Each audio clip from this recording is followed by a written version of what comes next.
Closer to winter, we can expect to see more runny noses, sore throats, and sneezing. Illnesses like the flu begin to empty out schools and keep people home from work and from now until February or even March. In this special report, ABC 17's Sarah Massler-Donar takes a closer look at the severity of these illnesses and how you can keep yourself and family healthy this winter.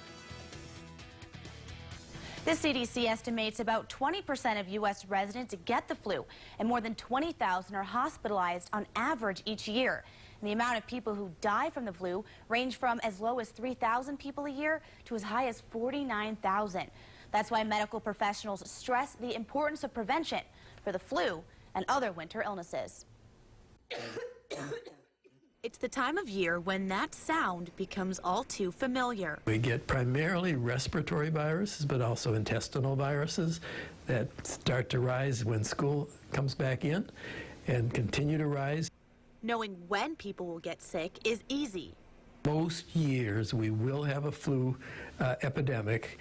But knowing what's in store, almost impossible. We are fond of saying around here that flu seasons are predictably unpredictable. So we don't ever really know going into a flu season what that's going to entail, how severe it's going to be. When you consider the number of people that are affected and how severely they can be affected, it gets way underemphasized. With that in mind, medical professionals often warn against touching your face after touching surfaces.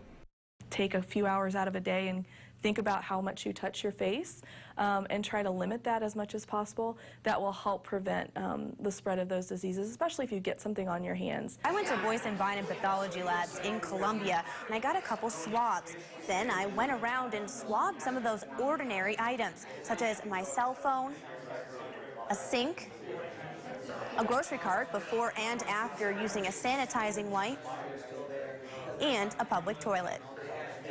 The lab results showed that none of the bacteria on the objects was harmful, and there wasn't much of it. The phone grew very little bacteria, the grocery cart grew the least amount, and it had even less after it was sanitized. The toilet grew a moderate amount, and the sink grew the most. While microbiologists didn't grow anything troubling or dangerous in this experiment, they say there is still a potential that some of those germs could exist on surfaces. They say despite the lack of dangerous bacteria in these tests, a sick person is likely to contaminate something you're about to use, whether it's with a bacteria that causes strep or a virus that causes the flu. That's why medical professionals advise going beyond just disinfecting surfaces. So avoiding sick people is a good thing. Being immunized against the things that we know we can have immunization for is certainly a good thing.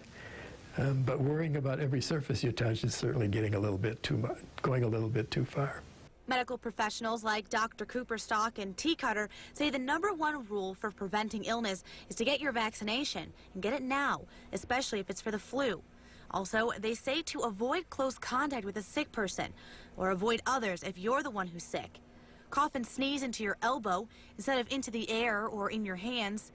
And finally, wash your hands frequently and thoroughly. The more important is being aware of who's sick around you, because ultimately you're going to have infection spread, usually from person to person.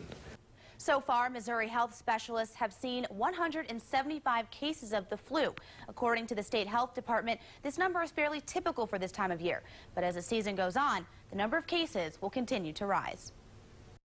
Thanks, Sarah. We have a link to the state health department's weekly flu surveillance report, as well as more information on where you can get a flu shot. That's on our website, abc17news.com.